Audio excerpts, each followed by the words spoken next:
So today, welcome to Daf Yomi. Today's Daf in Masechet Zevachim is Daf Ayin Vav, I believe, 76. Feels pretty far. And I'm going to go back a little bit, even because it's a pretty short Daf, and so this will make life a lot easier, in my opinion, to go back to the Mishnah at the bottom of Ayin Hey Amud Bet, which I assume most of us learned already yesterday, but it's always good to have a little review. So says the Mishnah on Daf Ayin Hey Amud Bet in Masechet Zevachim.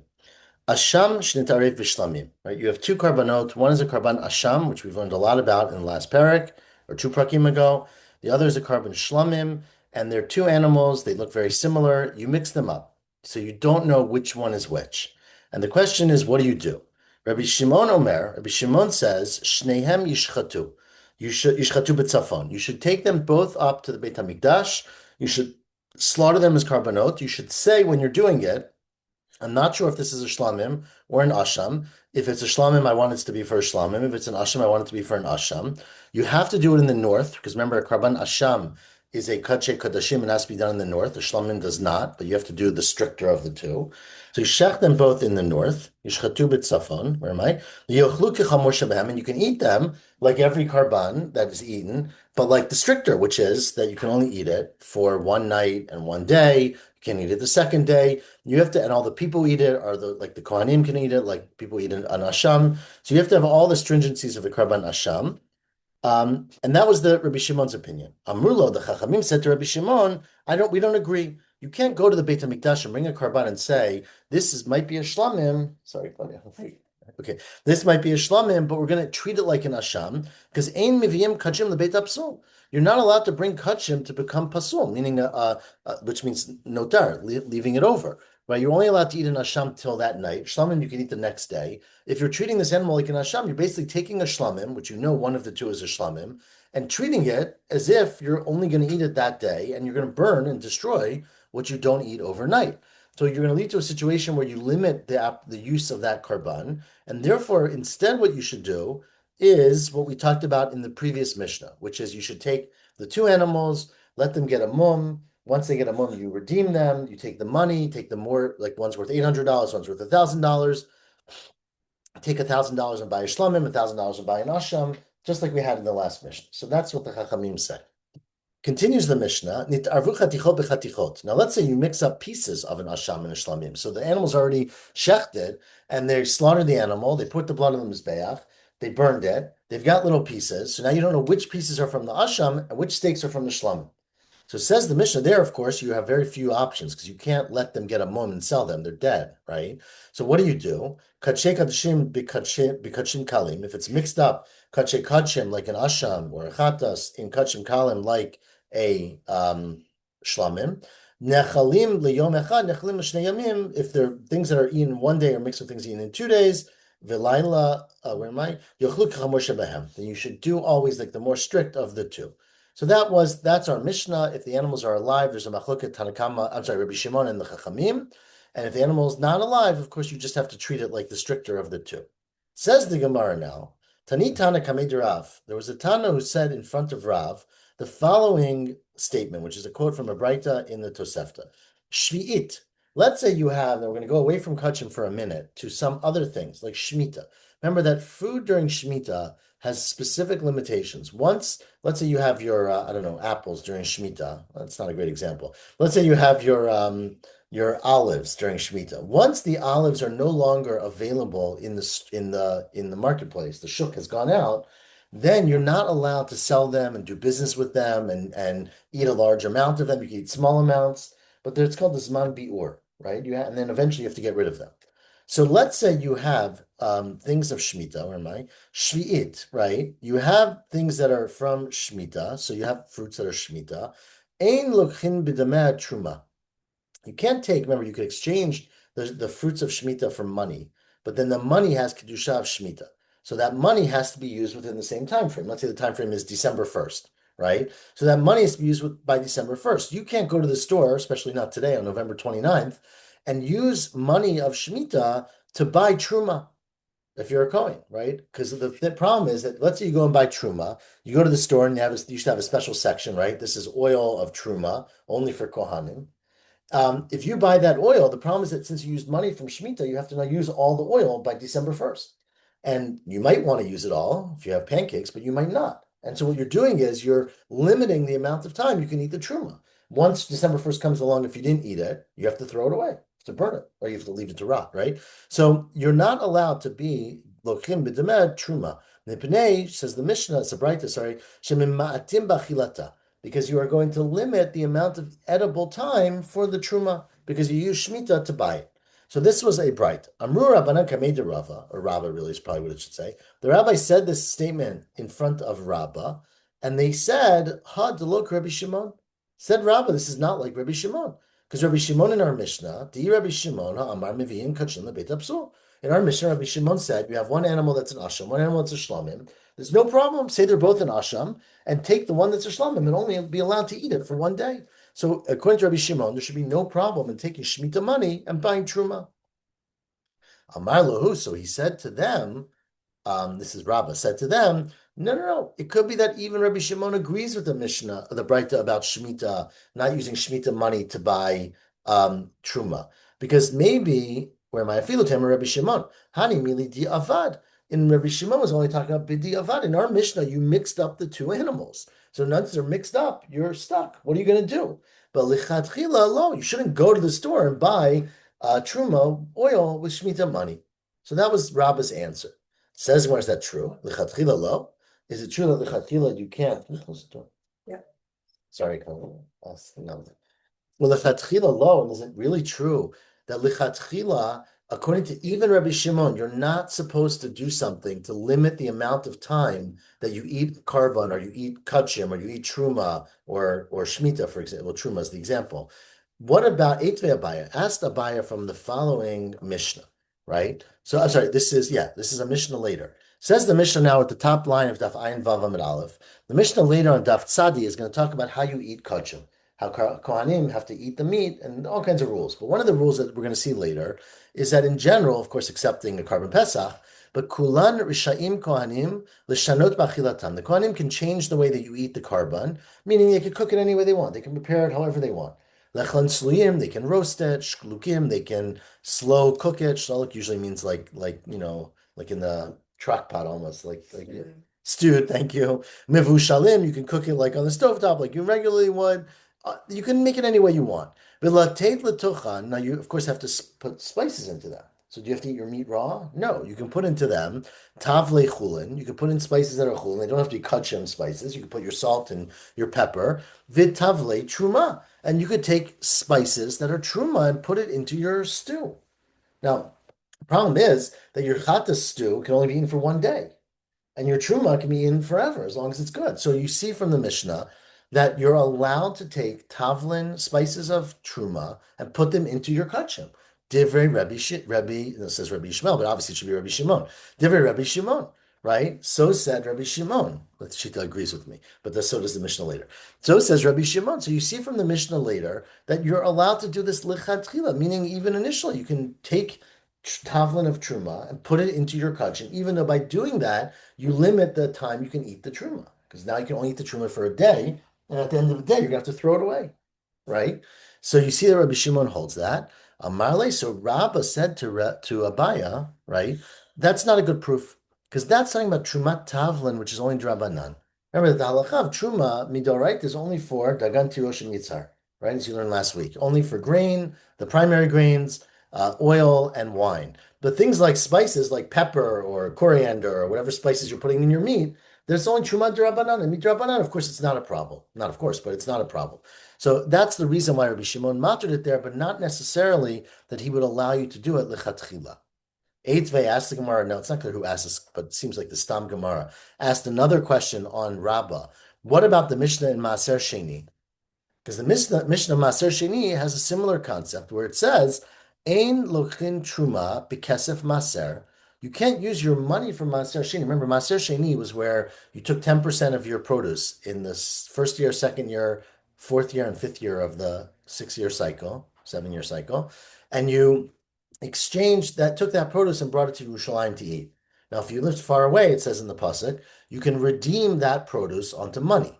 And that money is now ma'ot maaser sheni, and you have to take the money and use it in Jerusalem to pay for food, right? To buy things in Jerusalem. So you shouldn't take money of maaser sheni and buy truma with that money. Why? Because then the truma has to be eaten in Jerusalem. So you're basically limiting where you can eat the truma. So you're not supposed to do that. Mipnei shema mimma et bachilata. You are limiting the space where you can eat it. The Rabbi Shimon matir, and here again, Rabbi Shimon, as we've had many times now, speaks up and says, no problem. It does, as long as you're not making it puzzle today, it's not a problem to do that. So Ishtik, so Rabbah did not have an answer. Ishtikle, right? Okay, he didn't have an answer to that Mishnah. Ki ata the kamed Rav Yosef. Now, when Abaya came to Rav Yosef and he told him about this whole interaction with him and Rabbah, right? Rav Yosef said to him, Amrle, well, your first question was a good question from the Mishnah later about the Kohanim allowing to put spices in. But why didn't you ask a better question? What about, why didn't you ask him from the following Mishnah? Didn't I teach you? Amailo totve meha. Why didn't you ask Rabbah a question from the following Mishnah? And this is a Mishnah in Masechet Shvi'it. Says the Mishnah in Masechet Shvi'it, very interesting question. Again, same idea. Ein mivashlim yerek shel Shvi'it b'shemen shel truma. Let's say you have carrots or Shemitah, that's my example, and you have olive oil that's Truma, and you're a Kohen, of course, right? You shouldn't fry your carrots in that olive oil of Truma, because what it means is that your carrots have a Zman Bior of, say, December 1st, and you're not going to be able to eat those carrots past December 1st. You're going to have to throw it away if there's any Truma in it. So you shouldn't take oil of Truma and mix it with the carrots because you're being mima'et b'achilata. The Mishnah doesn't have those words, but let's read the Mishnah. What does it say? I lost the place here. Yeah, so it says Shaloy Yaviu Kachel Meit Tapsul, which obviously makes no sense. There's no kachel involved in this. So it probably should say something like, so you shouldn't be Mimai Bachilata or whatever. So you're not allowed to do that. Rabbi Shimon Matir, and Rabbi Shimon says, no problem. You can take your carrots of Shemitah and you can stew them or fry them with oil of Truma. Even though it's all mixed together. Now, of course, you can't eat it beyond, only a Kohen can eat it, and you can only eat it during the Zman of Shemitah, but it's not a problem. So you see Rabbi Shimon is matir. So it says Rav Yosef to Abaya, why didn't you ask him from that Mishnah? Amalei Abaya said, Abaya, well, why is that better than my question? Lav mu'utvite meha de tavlin. I asked him a question from the Mishnah later about tavlin.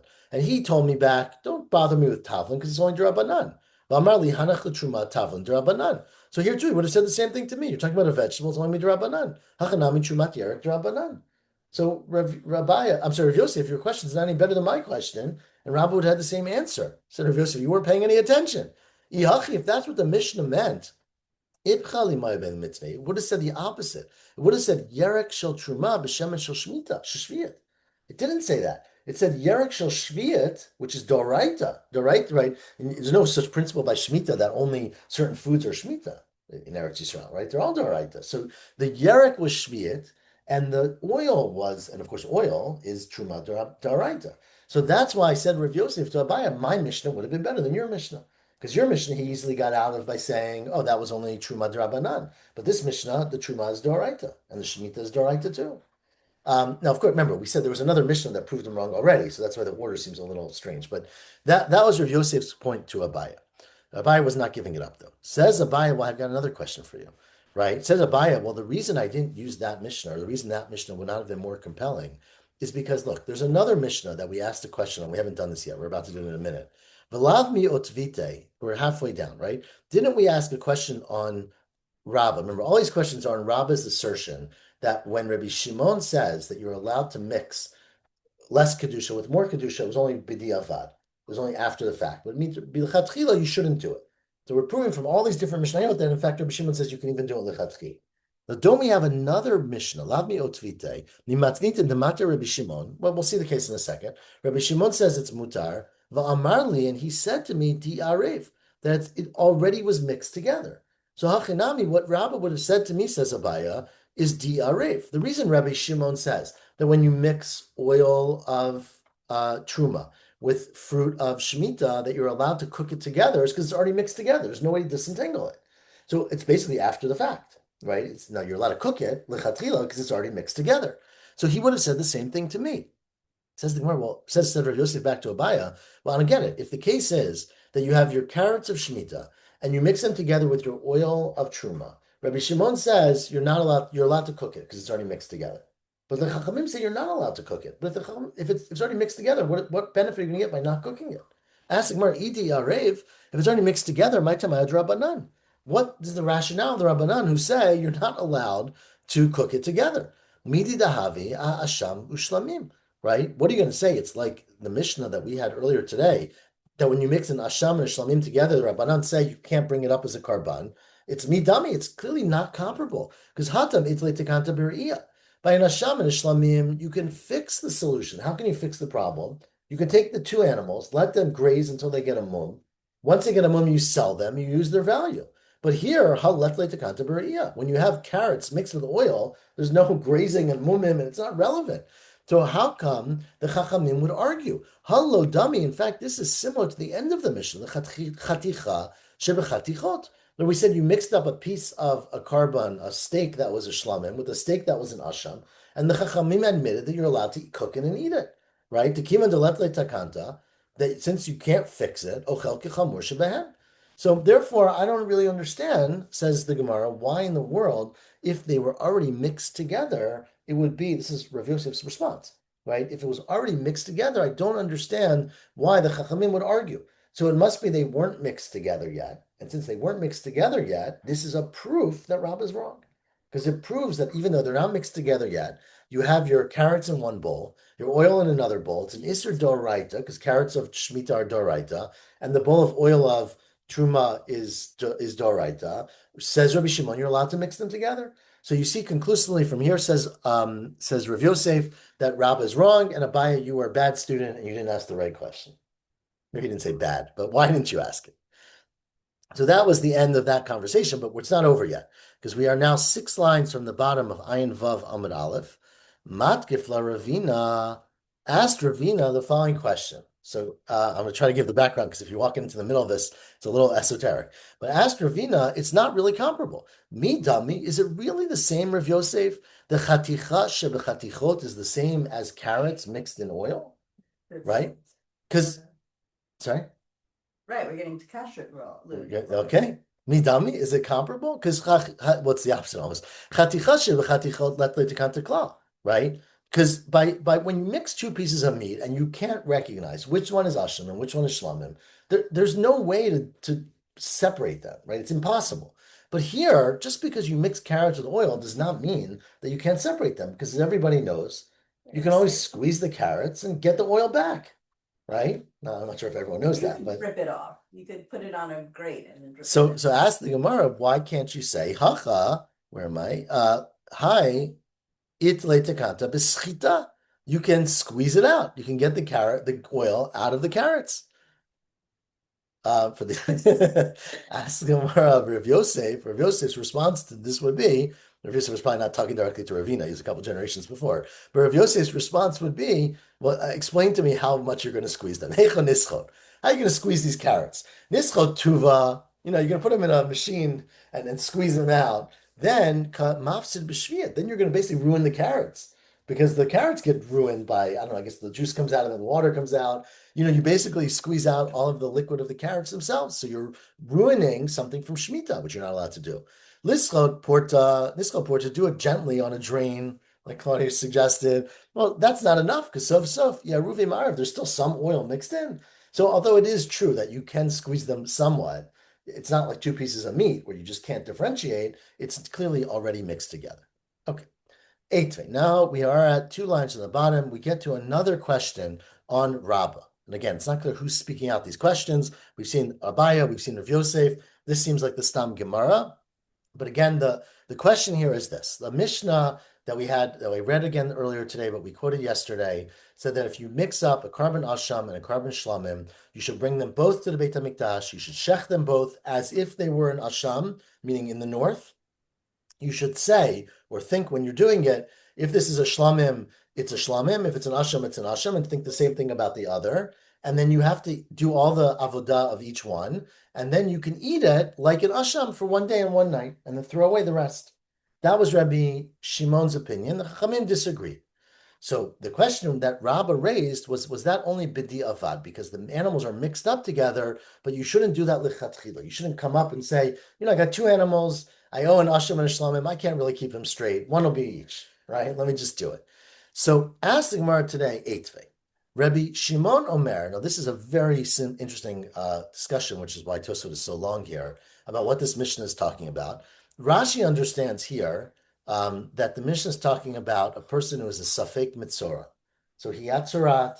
He's not sure. Remember, Tzarat always goes to the two period. You have a Safek Tzarat, all right, a Muskar, where you set aside, and a Muchlat, where it's certain. And so you only bring a Karban if it's certain Tzarat.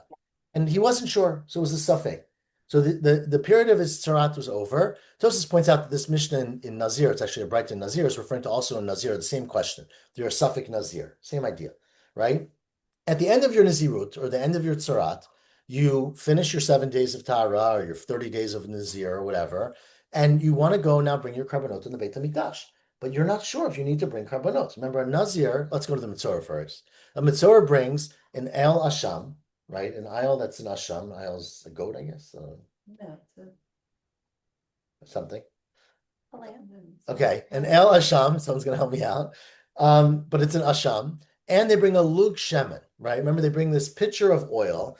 Now, the pitcher of oil, if you recall, I'm going to remind everyone though that they would take it, give it to the Kohen. They would put some of it on the ears and the toes, and then the thumb, thank you, and then they would sprinkle hazeh mimenu hazeh sheva pamim. You would sprinkle 7 times, which was essentially like Yom Kippur almost, right? Not inside, of course, but towards the mizbeach with the oil of the mitzorah, and then the rest would go to the Kohen. Not the Kohen, the mitzorah would get the rest, take it home and eat it.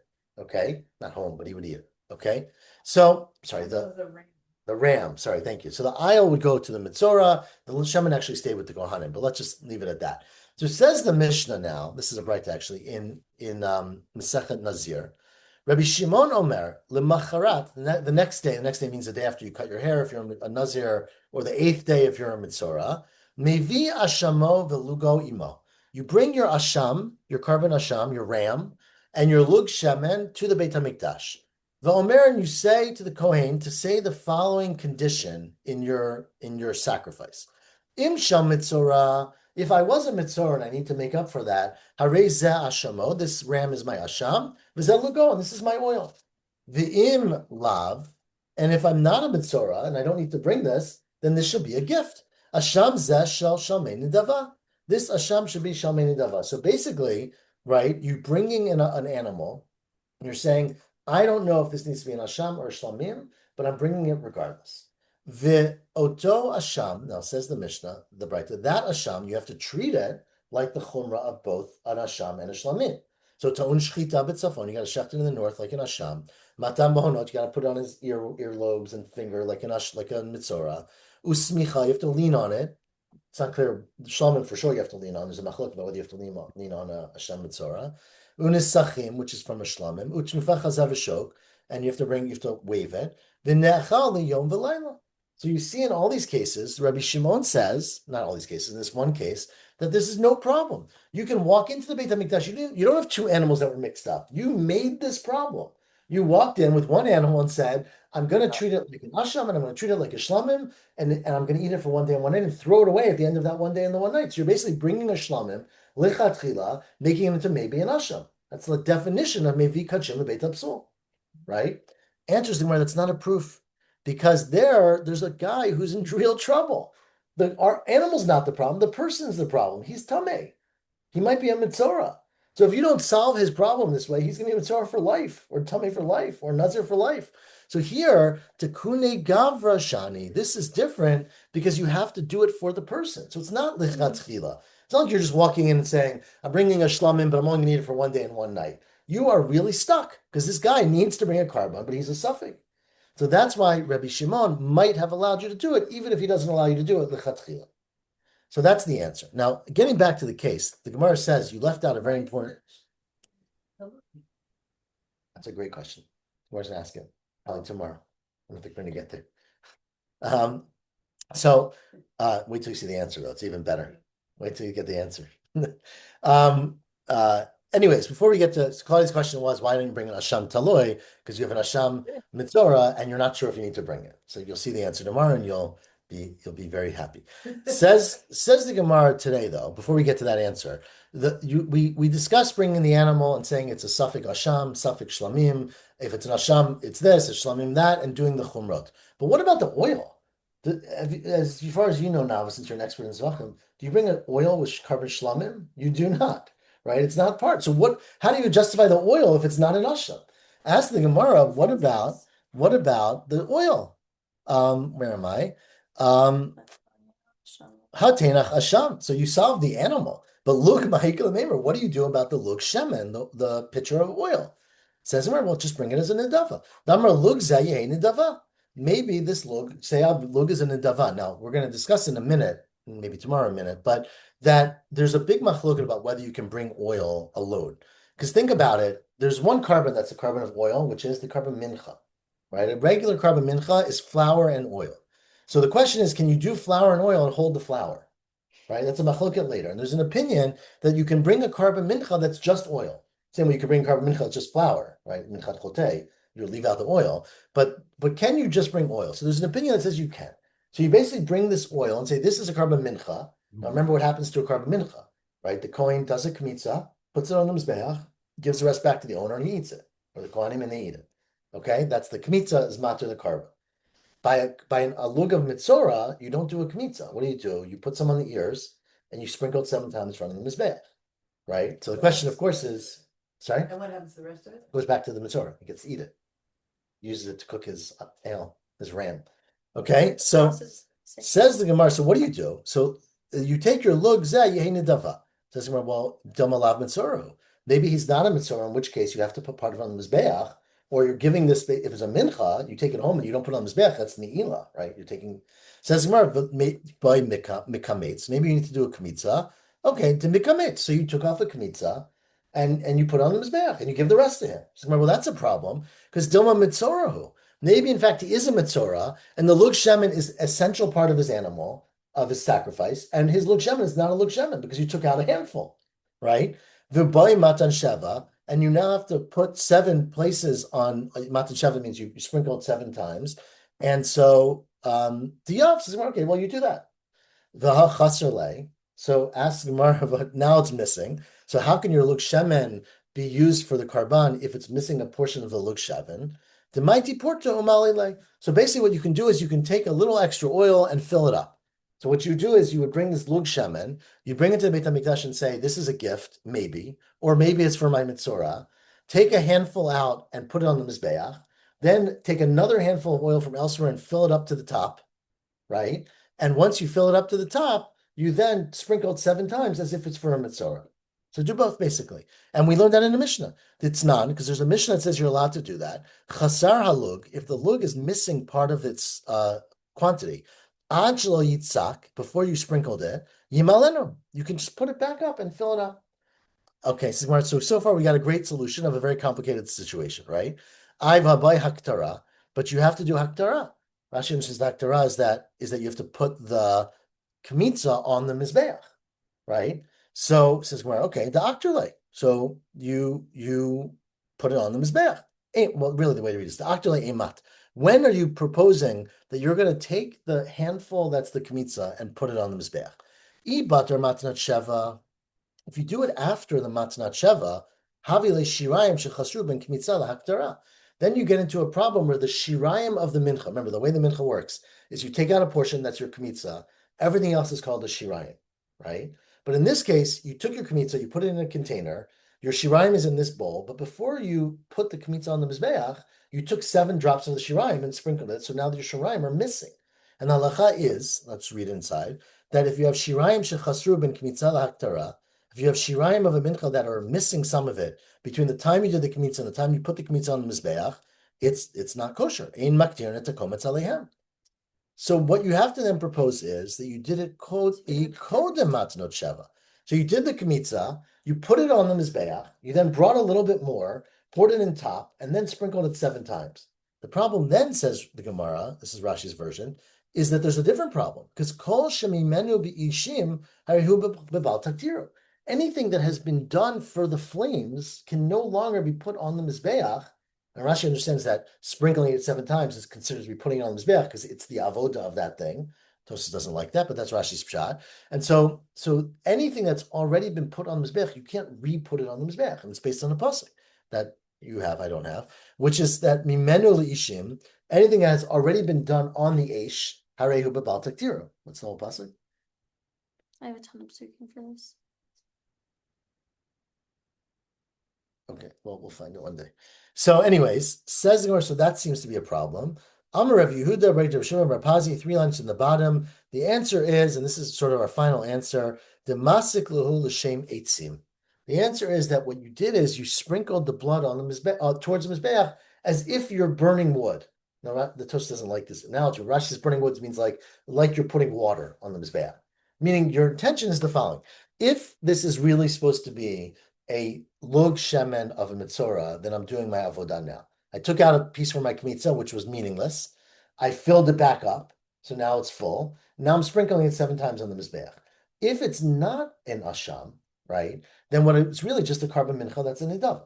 And I took out a kmitza, I put it on the mizbeach, I'm done.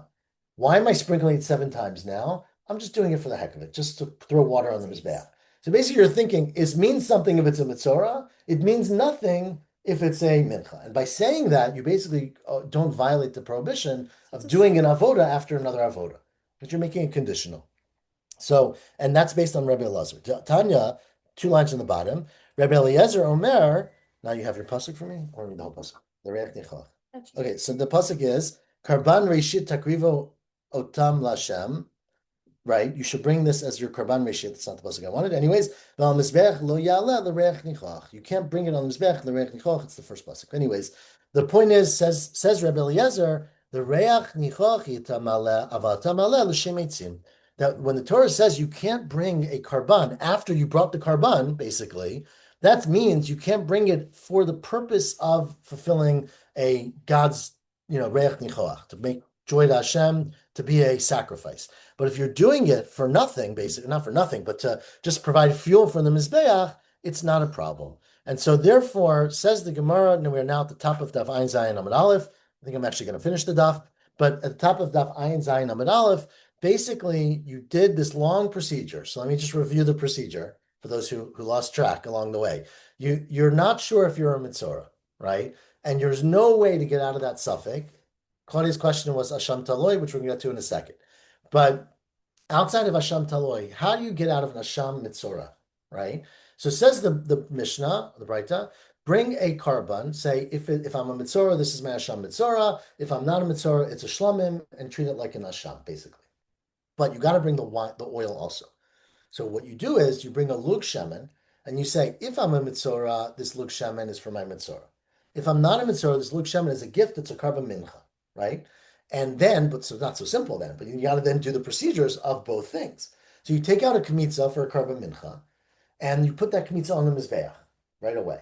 Now you don't have a lug shemen of mitzorah because it's a lug minus a kmitza. So you buy a new kmitza and you buy a kmitza worth of oil and put it on top of the oil, and now you've got a full lug.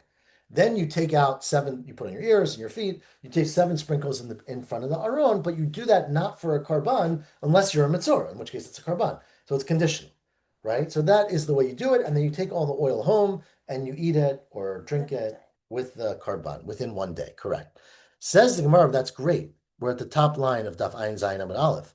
But ask the Gemara, va'ika shirayim, but what about the fact is that there are the extras that you're taking home to eat, right? Deboy milinhu, you had to fill up a little bit, right? You took out a kmitza. Let's say kmitza is 3 ounces. I don't know if that's what it is, but let's just say you filled 3 ounces of oil on top. But if you put 3 ounces of oil on top that you gave to the carbon to hektish, right? If the kmitza was done before you put those 3 ounces on top, the kmitza did not cover those 3 ounces, so they belong to hektish. No, but they belong to hektish basically. Right, if you bring a karban and you do your avodah, then you eat the rest of it. But if you added something after you did the avodah, then you can't eat the rest of it. You have to be poded, right? Ask the Gemara the second line. Va'ika hach porta de lo kametz alayo. What about the small amount of oil that you didn't do a kmitza? These 3 ounces in this lug that were done after the kmitza. So how can you eat those at home if they really belong to hektish and you gave them after the kmitza? Answers the Gemara de parikle that you redeem them. So you basically have to go to hektish and say, I'm going to pay you extra money to redeem these 3 ounces of oil that were added. Bisafik. Because if it was for a asham, for a mitzorah, then you don't have to worry about the 3 ounces because that's part of the whole thing of the mitzorah. You did the 7 sprinkles and that's enough. But if it was a carbon mincha, the 3 ounces were not accounted for. So you have to redeem them. Ask the Gemara, well, where are you going to redeem them? The parak lehecha. So where are they going to be when you give money back to Hektish? Igavai, if they're inside, meaning the container of oil is still inside the Azara, and you say to Hektish, I want to buy these 3 ounces back from you, you're not allowed to do that. Because you're not allowed to bring chulin into the Azara. You're only allowed to have Kodesh things in the Azara. Iavroy, if you take it outside and then pay Hektish, if you take a carbon outside, it's possible lina, right? It's not biyotze, sorry, not lina. It's possible biyotze. Iavroy, if so, they biyotze.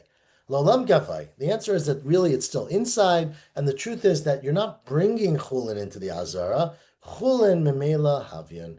They are just chulin on their own, meaning you're allowed to redeem something inside that then becomes chulin once you redeem it. So that's not considered a problem. Ask the Gemara, we'll do one more line and then we're going to stop. So sorry, Claire, we're not going to get to your question.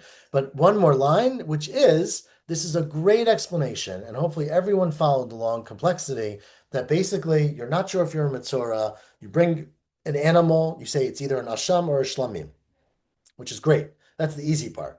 Then you bring the oil, and you say either this is a Lug Shemen of Mitzorah, or it's a Karban Mincha of an Idava. The problem is that Rabbi Shimon, who's the Tana who says you're allowed to bring an animal and say it's an Asham or Shlamim, is also a Tana who later says there's no such thing as bringing oil and making it into a mincha. So this whole thing doesn't work out. Ask the Gemara, where am I? I lost it. Amar Rabbi Shimon, ein mitnadvin shemen. It's too bad we didn't tell you this at the beginning, but Rabbi Shimon says that you can't make an adava of shemen. Answers the Gemara, well, Rabbi Shimon would make an exception in this case. Tikune gavra shani. Even Rabbi Shimon would admit that, look, this poor guy is stuck. He doesn't know if he's a Mitzorah or not a Mitzorah. He doesn't know if he can ever do anything. Rabbi Shimon would admit that in this case, you can bring a karban of a mincha that is purely shemen. And therefore, you can solve the whole situation by bringing an animal that's either an asham or a shlamim, and bringing a mincha, oil, that's either a carbon minchat nidava or the lug shemen of the mitzorah. And so we will stop there. And tomorrow, God willing, pick it up 7:45 a.m. with the question, which I think is a great, great question, which is if an asham can be brought for something vadai, there should be a concept of asham safek, right? Can you bring an asham safek, or asham taloi as we call it, and should we make that a solution for this mitzvah? So we're going to ask that question tomorrow. Okay, Shavua Tov, everyone. Oh, wow. Complex daf, but Shabbat Tov. hopefully we will see you all tomorrow morning, 7:45. Shavua Tov. Thank All you. right. We're Dr. Carr.